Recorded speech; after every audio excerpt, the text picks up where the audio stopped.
Et salut à tous, c'est Kevin pour Crypto Pépite et on se retrouve aujourd'hui pour un nouvel épisode d'analyse crypto. On va regarder ensemble du coup le Bitcoin, Ethereum, le XRP également, le BCH, j'ai quelque chose à vous montrer sur XRP et BCH qui est plutôt intéressant, un concept plutôt intéressant, et on regardera également le S&P 500 et plus globalement le marché américain. Ce sera une vidéo plutôt rapide aujourd'hui puisqu'on n'a pas un million de choses à dire, j'en ai déjà parlé hier et je pense que j'ai dit toutes les choses très importantes hier. Si vous n'avez pas vu la vidéo, n'hésitez pas à aller la voir. Juste avant de commencer, n'hésitez vraiment pas à vous abonner à la chaîne, à mettre un pouce pour m'aider justement à développer la chaîne et à faire en sorte qu'elle soit vue par le plus grand nombre. Et puis maintenant que j'ai dit ça, on est parti. Alors, le Bitcoin, qu'est-ce qui se passe sur Bitcoin? Alors, quelque chose de plutôt contre-intuitif, pourquoi? Parce que hier, qu'est-ce qui s'est passé? Donc, on avait fait la vidéo hier, on était en train de complètement casser ce range, donc le range que l'on voit ici entre cette zone et cette zone, on était en train de la casser ici. Donc ce qui s'est passé, c'est que finalement on a réintégré, on a fini la journée complètement dans le vert, puisqu'on a fini ici, et du coup, ça nous a permis de simplement rester dans ce range. Pareil pour Ethereum, Ethereum qui était allé chercher bien bas, juste ici, et finalement on a réintégré, on a fini dans le range. Donc, suite à ça, on aurait pu s'attendre, logiquement, ensuite à aller chercher le haut du range, donc à avoir une autre bougie verte ici, pourquoi pas pour venir par ici, voire même petit excès en haut, avant de réintégrer potentiellement et de rester dans ce range, ou bien de casser au nord. C'est pas du tout ce qui s'est passé, le marché continue de baisser, donc à voir si on va faire un plus bas par rapport à hier. Là, c'est vraiment maintenant ce que l'on va attendre de nouveau, c'est cette zone, mince, c'est pas du tout ce que je voulais faire. Ce qu'on va attendre maintenant, c'est entre cette zone et cette zone à court terme. On va mettre ça beaucoup en évidence, hop, et hop, avec une couleur peut-être un petit peu différente. Voilà. Ok, je pense qu'on voit suffisamment, c'est pas incroyable, mais on voit suffisamment. Donc pour l'instant, tant qu'on est entre ces deux zones, il va pas se passer grand-chose. Pareil sur Ethereum, on voit qu'on n'a pas encore dépassé ni ce point, avec ça plutôt, ni ce point, ni ce point. Donc on est toujours dans le range, mais on a vraiment ce range qui est ultra important qu'on a envie de tenir. Il faut tenir ce range. Si on casse ce range sur BTC, c'est retour plutôt bas. Retour vraiment très minimum à 37K, mais plutôt retour sur cette zone très basse ici, les 33 000. C'est-à-dire venir défendre ce creux et ce creux également. Donc actuellement ça tient de pas grand chose. On voit que sur le S&P 500 ça se fait complètement défoncer la gueule. Mais ça tient également par rapport à hier où on a fait un beau rebond. Maintenant à voir ce qui va se passer sur le marché. Donc rien de plus à dire, vraiment rester focaliser en daily pour voir la clôture de la bougie. Peut-être qu'on va encore une fois clôturer ici, clôturer là. Tant qu'on clôture au-dessus de cette zone verte, on est sauvé et donc on pourra potentiellement casser vers le nord. Si on clôture la bougie ici, ou en tout cas en dessous de ce point vert, il faudra vraiment s'attendre à ce qu'on aille plus bas ensuite avant de poser un potentiel bottom et de repartir vers le haut, ou en tout cas de venir ici avant de repartir encore une fois plus bas. Je vous en avais déjà parlé, mais du coup, si jamais on va plus bas, on a vers les 25 000, donc ça doit être vers cette zone. Ça doit être vers cette zone. On a un gap ici, donc on peut aller voir ensemble sur le BTC CME. Hop, voilà, juste ici, entre les 26 000 et les 24 500 dollars typiquement. Donc si jamais on casse toute cette zone, et on peut le voir ici avec ça, si on casse ça, normalement je devrais le faire à peu près comme ça, on pourrait faire quelque chose comme ça. Je vais le tracer droit pour que ce soit plus clair. Ce sera peut-être un tout petit peu moins précis, mais ce sera plus clair. Imaginons qu'on casse ici. Voilà ce à quoi on pourrait s'attendre ensuite dans les prochains jours, prochaines semaines. Quelque chose comme ça, on casse, on fait pullback et derrière on vient ici pour poser un bottom quand tout le monde a peur et derrière repartir. Ça nous fera encore une baisse par rapport au maintenant de 30-35%, ce qui est quand même énorme. Mais peut-être que le marché en a besoin, et c'est ce qui pourrait permettre aussi au marché américain de respirer très clairement, puisqu'on voit que là, sur le marché américain, on est à deux doigts de faire quelque chose de très dégueulasse aussi. Hein. Si on vient en dessous de ces creux, ici s'installer, derrière, c'est le néant absolu. Donc voilà pour le S&P, pour Bitcoin, pour Ethereum, rien de plus à dire. Si la chose qu'on peut dire, c'est quand même sur BTC, ce qu'on peut voir ici, qu'est-ce qui est intéressant, ça on va retirer pour avoir un graphe un minimum propre. Donc qu'est-ce qu'on peut voir du coup ici, c'est quand même qu'on est en train de diverger très clairement.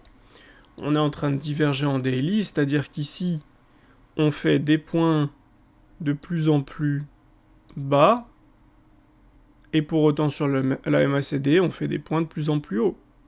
Donc si on reste dans cette configuration et qu'on clôture ici, ça nous donnera une très grande opportunité de faire quelque chose comme ça, et de repartir alors que tout le monde commence à vendre, que ce soit sur le spot de la part des particuliers ou bien en futur également.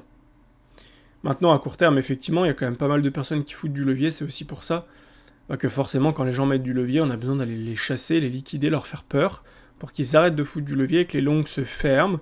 Et quand les longs se ferment, une fois que c'est fait, on pourra venir chasser un peu plus haut les shorts, parce qu'il y a pas mal de shorts qui se sont ouverts dans cette zone, donc on pourrait revenir ensuite, faire quelque chose comme ça avant de revenir, ou ensuite on verra. Mais en tout cas, venir dans cette zone. C'est ce qu'on attend pour pouvoir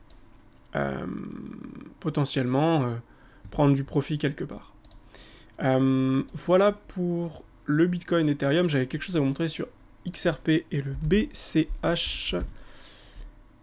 Je vous en avais déjà parlé un petit peu hier. J'ai vu que c'était la même chose sur le BCH. Alors qu'est-ce qu'on peut voir ici? C'est ça.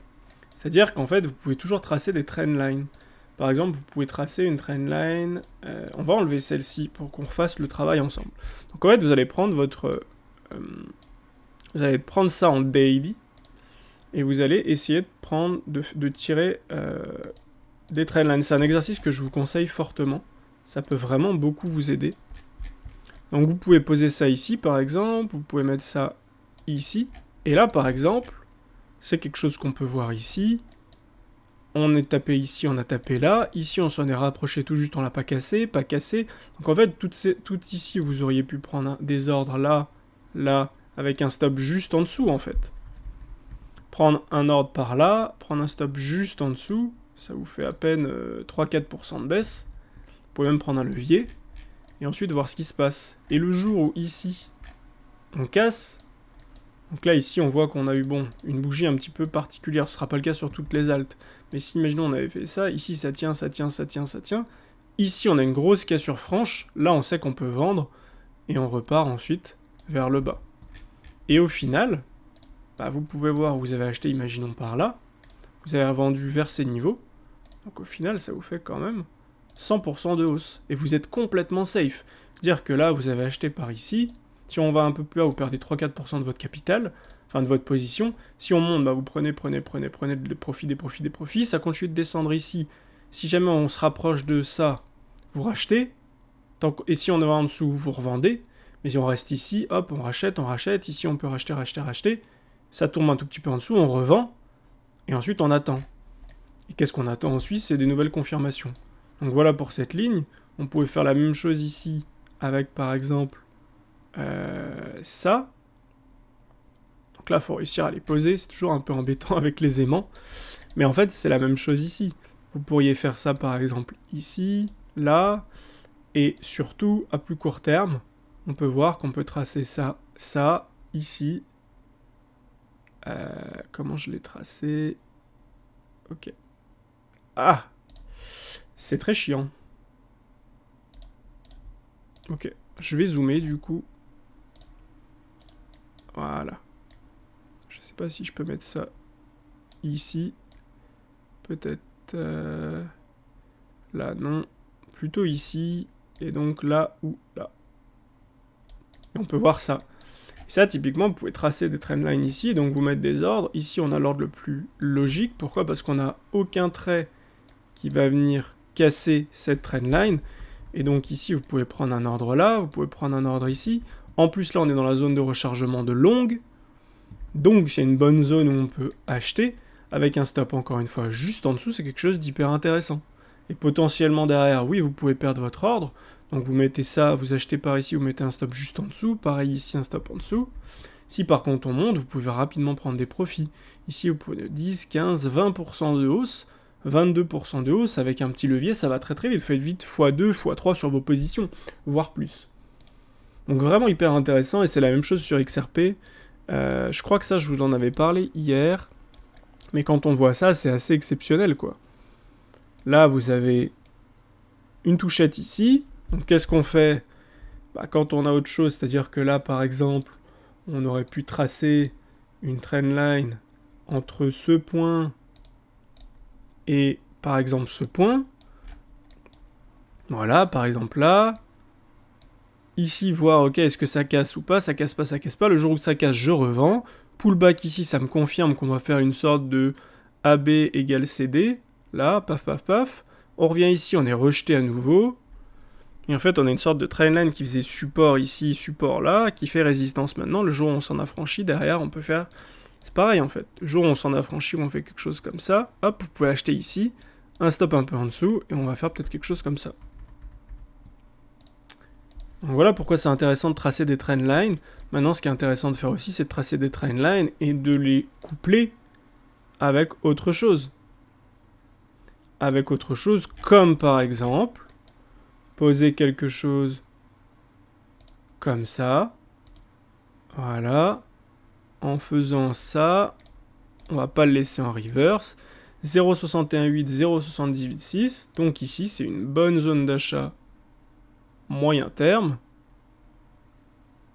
Donc tant qu'on est dans cette zone, c'est un bon achat.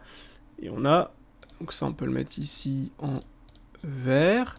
Et si jamais on va un peu en dessous, vous avez également la grosse zone ici, qui est une zone encore bien meilleure, sur laquelle on peut tout simplement acheter encore un peu plus agressivement, parce que c'est une zone encore meilleure sur laquelle on va avoir encore plus de rebonds.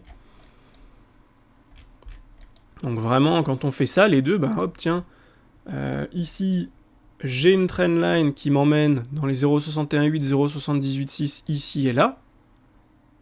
En plus de ça, si on commence à regarder ici, qu'est-ce qu'on a de beau? On voit que pour l'instant, on a une potentielle divergence. Donc ok, pourquoi pas s'attendre. Pourquoi pas s'attendre à peut-être un rebond maintenant et à s'arrêter de faire que baisser. Pour l'instant, c'est pas le cas, donc on attend de voir ce qui va se passer. Pour l'instant, on est bloqué ici, à voir si on a un rebond en fin de journée. Donc voilà ce que je voulais vous partager, pas plus aujourd'hui. J'espère que cette vidéo vous a plu, n'hésitez pas à me dire en commentaire la prochaine crypto que vous voulez que j'analyse, et je vous souhaite une bonne journée, je vous dis à demain, et dès demain, on verra justement où est-ce qu'on a clôturé, pour vous donner beaucoup plus d'indications. Passez une bonne soirée, et je vous dis à plus. Ciao, ciao.